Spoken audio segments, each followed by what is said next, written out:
Welcome to our live coverage of reInvent 2023. I'm A.M. Grabelny. I'm one of your hosts. Today, I'm a developer advocate here at AWS, joined by my wonderful co-host, Sydney.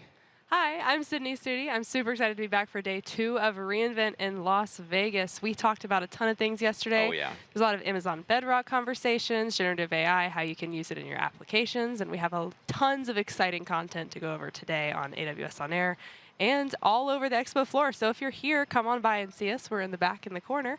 And what else do you think, AM? What stood out to you yesterday? Oh, well, I mean, yeah, generative AI was the big banner thing that kept popping up everywhere. We talked with the Code Catalyst team. They had built it in. I saw this incredible thing.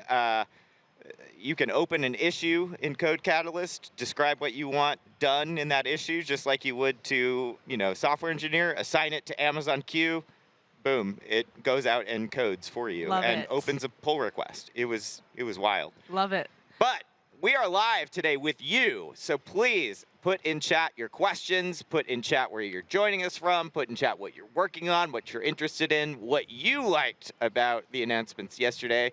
We're going to have a bunch of stuff to talk through today, too. Speaking of, we're jumping right into our first segment here. We got Russ down here. Russ, please. Hello, how are you? Tell everybody about yourself. Hey, I'm a solution architect. I work inside of a product team, and I work with AWS Transfer Family, and we're here today to talk about AWS B2B Data Interchange, a newly launched service on Monday.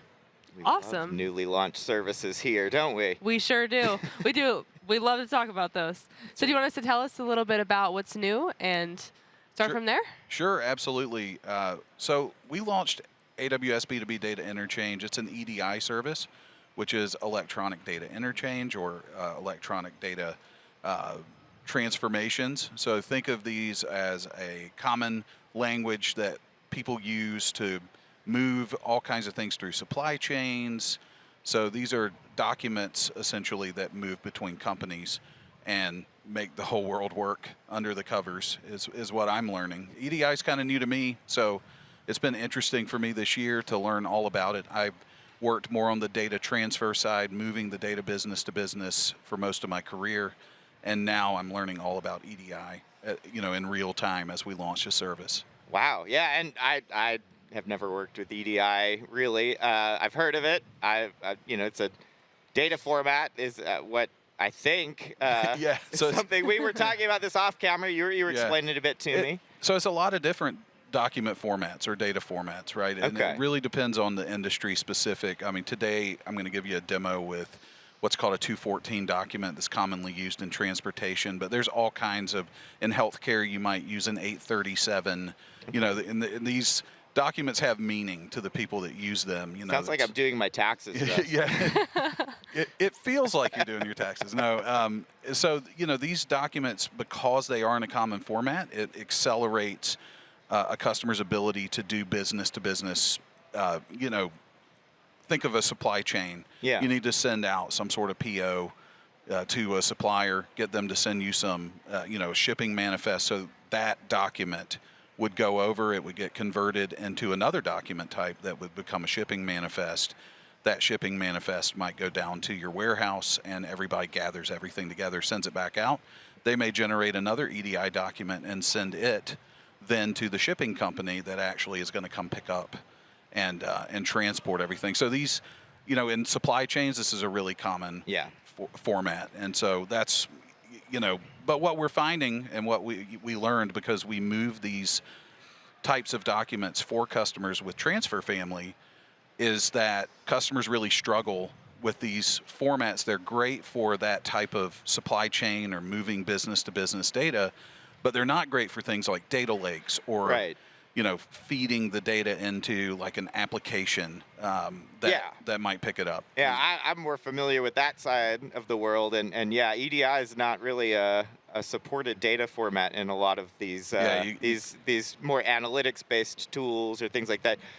Russ, with EDI though, I assume this is not necessarily like a choice that people are making. It's that these software systems that are powering these industries use it, right? Yeah, It's just sure. a standard, and that's why they're passing Yeah, everything around in it's a EDI. standard format that they need to adopt Yeah. to be able to do business with their partners. I mean, Okay. and that's really what it's all about. If you can accelerate onboarding a new partner because you both speak that same electronic language Right. with your documents. And so that's really why customers choose to use EDI, despite some of the challenges that come along with the data not necessarily being the friendliest format in the world Sure. for, Yeah. feeding into lake formation or something like that. Got it. And so we've described a little bit of like the background and the context of what we're talking about. But Sure. can you talk a little bit about what the problem was before and what this launch is kind of about? Sure, absolutely. So we had customers approaching us as we were transferring data on their behalf. We launched a protocol called AS2, which is very commonly used in the supply chain space. And then almost immediately that opened us up to a new type of customer that was doing a lot of supply chain operations.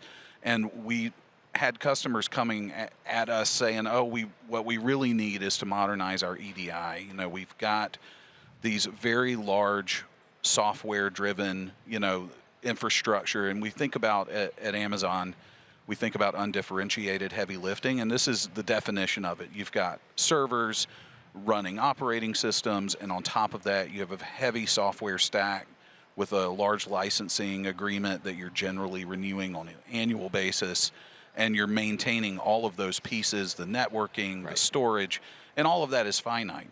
And so as you transform and you move into, the cloud, and you have the advantages of cloud scale, customers were really hungry to modernize these EDI pipelines as well. And what they were specifically struggling with was integrating this data into things like a data lake or, an ERP system or something like that, generally isn't just going to ingest that EDI file and immediately know what to do with it or recognize the fields inside of it. Right. And data engineering, data analytics, this is like a common practice where you do transformational, you take one data format, transfer it to another data format. But you got to do that, and you've got to maintain it, Yeah. and you've got to build the stuff that goes in and says, oh, it failed to transform this particular record, put that in a queue, and this starts getting kind of a little cumbersome. It gets cumbersome, and customers really need to be able to, if you're going to take advantage of cloud scale, so you're going to do something in S3, for example. Well, now you've got to figure out how to get the data into S3. Right. And generally, when you're dealing with these EDI pipelines, that may involve actually a third-party hosted solution. And so, they're just feeding the data out to you on the other end, and you've got to figure out from there how to get it into S3 so that it can even become a part of your data lake. And you may not have visibility into errors that are happening. When you're using these third-party, flows, they're just going to call you and tell you there's a problem. They might give you a little bit of information, but you don't have your own visibility into what's happening inside of the system, to do troubleshooting and to, really dive into it. And so that was another thing that we ran into where customers were just, we don't really know what's happening in our EDI or why things are failing. And a lot of times that, was really driven at the beginning when they're onboarding a new partner. They have to define that relationship with that partner, and that's like a trial and error process. We're sending test files back and forth, and nobody really knows what's going wrong inside of the system. And so, onboarding a new partner alone was one of the things that customers were struggling with. Just how do I quickly onboard a partner and have visibility into the errors?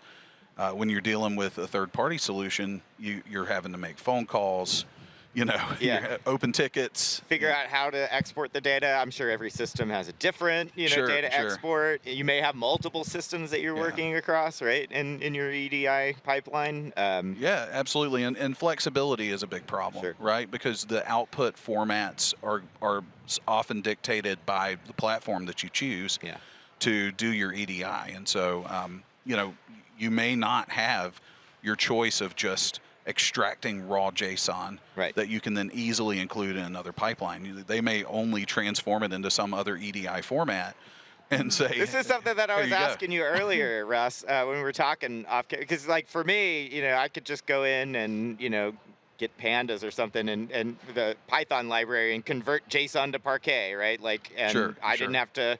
It's an open source library. Like, it's just in Python and wrote, like, it's usually one line of code. It's not the same for converting EDI to JSON or Yeah, XML. you know, we had a workshop for the new service yesterday, and what was interesting is, you know, when you have a workshop for a service, it was released on Monday, Yeah. and the workshop was really not even 24 hours later, and so, you know, we had kind of low expectations of who might show up or how many people might show up, and a lot of people came Really? to the workshop. That's Like, amazing. You know, I think we had more than 60 people come into the workshop, and it opened my eyes to, you know, customers were sharing their problems as they were going through, and they were very excited about the fact, like, oh, you can just give me this JSON, and then from there, to your point, there's so many different libraries, there's so many different available tools once it's in a common format like JSON or XML to do whatever they want with Oh, it. yeah. And then on top of that, we give them the ability to actually manipulate the JSON or XML output. And so when we go through the demo, I'll show you how that works. Speaking of, yeah. I was going to say, All can we right. see a demo? Yeah, let me fire up my laptop here. I love to talk about it, but I'm such a visual learner. I don't know about you. Yeah. What do you totally. prefer? I Let just me, like seeing it work. You know, Let me, I like hearing about it, but then seeing it work. You know, So I take advantage of Cloud Shell. I always have to refresh. I love because Cloud Shell, All right. too. It's an easy way to operate. So we're looking at the B2B Data Interchange console. And this console, it's a really simple, I like to say you can transform your EDI in 4 steps or 4 easy steps if I'm really, you know, selling it. But, you know, the first thing it starts with is a profile. So we'll go ahead and create a profile here. We'll get the friendly Q to go away there. And I'll just call this one OnAir profile. And we'll go ahead and say that the business name is Amazon. I thought we were going to start a business together, Russ, just right now. You, me, and Sydney. Yeah, I'm not feeling Let's do super it. creative. I might be a tiny bit nervous doing a live demo That's okay. in front of the entire world. But, you know, that's what I do. Yes, Q, I see you over there. Chat's in your corner. They want you to Yeah, succeed. They do want me to succeed. I feel good. I feel supported. Good. And that's true. So if we go look at the profile, you know, it just contains basic contact information about my business. You know, think you may be doing, you may be providing EDI out as a service to your lines of business. So at cloud scale, often we're dealing with customers that have multiple accounts and multiple entities inside of their corporation. So they're probably going to want to manage multiple profiles as the source of the partnership itself. Okay. So we'll go to the transformer next, and the transformer is really, you know, I think one of the most interesting things that we have in the service. So I'm going to give the transformer a name, and I call it OnAir transformer. I believe I actually will leave no spaces there, so we leave nothing to chance. I'm going to go ahead and just use an EDI 214. This is a common document type in transportation. Okay. So shipping, things like that. And I have a, go ahead and load in a sample file. And this is, you know, interesting for customers because they're able to now take a sample file and load it right into the console. And right off the bat, it's going to parse that file and map it out to JSON. You can choose XML. It takes a couple of seconds to reload the file into XML, enough that you get nervous, and then there it goes, and it loads it right up. So I'm going to go ahead and use JSON. Okay. And so we'll see here on the left side, we've got a representation of the full file in JSON, and we have a mapping preview. So we could just transform the file directly to JSON, and to your point, go use any of a variety of you know, tools to manipulate that file. Nice. But I've got I cheated, and I have a mapper here, and we're going to go ahead and apply that. Oh, I think we lost your feed. There. Oh, there it is. Did it come back? Okay. Yeah, you're back. Sorry Just about long that. enough to make us nervous. Oh, right. sorry about that. All right. And you see here, you know, the mapping preview shows you. So if we link out here, we see that we just take you right to some JSON documentation that'll explain to you how to write, these filters or these templates, and we see right here in the bottom right exactly what would be output from the sample. So with this mapping filter, so that maybe we only care about a few pieces of information in the file that's coming in, Right. and we can just get rid of the rest of it and not even bother with it. I imagine you could even, do stuff like change the field names from the EDI document. You could change the order, anything. Really, if you go and explore that documentation, Yeah. there's a lot of different things you can do. But for the sake of being basic here, I'm just going to pull out, information about a single entity or transaction. And we see here, once we go to our preview, we still see our template viewer, and we see the output preview. So now if we receive a file of this template, these are the fields we'll capture and we'll convert to JSON. Awesome. And so from here, you can call this transformer just right over an API if you want. In fact, if we go look at the B2B Data Interchange API documentation, we have all these actions that you can do. And you can just transform a file by calling the transformer directly. Oh, cool. But we offer a flow that will automate that process as well. So that starts with the trading capability. And the trading capability essentially tells the transformer where to look in S3 for incoming data. So we'll go ahead and create one really quickly. We'll call this one EDI OnAir. And you see here we can select our document type. We have a lot of different supported document types here. Won't go into too much detail there. I've made the cardinal mistake of a live demo. I forgot to activate my transformer that I made, so I'm going to go ahead and set the status to active. That's how we know it's live. Russ. That's how we know. If I didn't have a mistake, nobody would know. They used to make me put my shoe on my head to prove that we were live. A shoe on your head. Yeah, they that's would pretty chat. cool. Would ask, put your shoe on your head if you're live. That's what they would do. Me and my old co-host Nikki, they would make us put our shoes on our head. So you see here now that we can choose our transformer that we just created, and we can give it a name. But here we can choose an input directory in S3, and that's where we're going to watch for those files to come in. And again, in my handy bucket, I have pre-created an inbound directory that we can use. And I'm going to go ahead and do the same thing for the output as well. And so B2B Data Interchange, it does need a bucket policy to allow it to access the bucket. And you'll see here right in the console, we give them a one-click copy for the policy. So they can just copy the policy and paste it right into the bucket policy on the other end to make things easy. I've already pre-created a policy here, so I'm going to skip that part. I'm going to create the capability. And now we have a capability that can be applied to a partnership. And the partnership is where all the automation comes in. If we create a partnership, we can give basic details about the partner that we're doing business with. And there we will choose a profile that is the local profile that's doing business with this partner. And we will also choose what trading capability we want to apply to the files, right? Awesome. So what happens now is we create this partnership. This partnership gets its own trading partner ID. And now if we go into our bucket and we go into the inbound directory, we'll see that it pre-creates a folder for that trading partnership. Yeah. And now all we have to do to transform EDI files is just land them right into that folder. Oh, that's awesome. beautiful. And that's it. I know we're coming right up on time, Okay. but if for attendees here or anyone watching, where can we go to learn more about this after this session?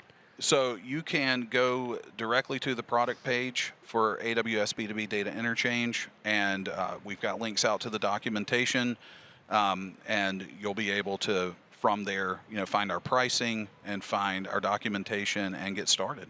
Awesome. Thank you so much for joining us, Russ. Yeah. Yes. Thank you. Time flew by. All right, but we will be back with more, so stick around.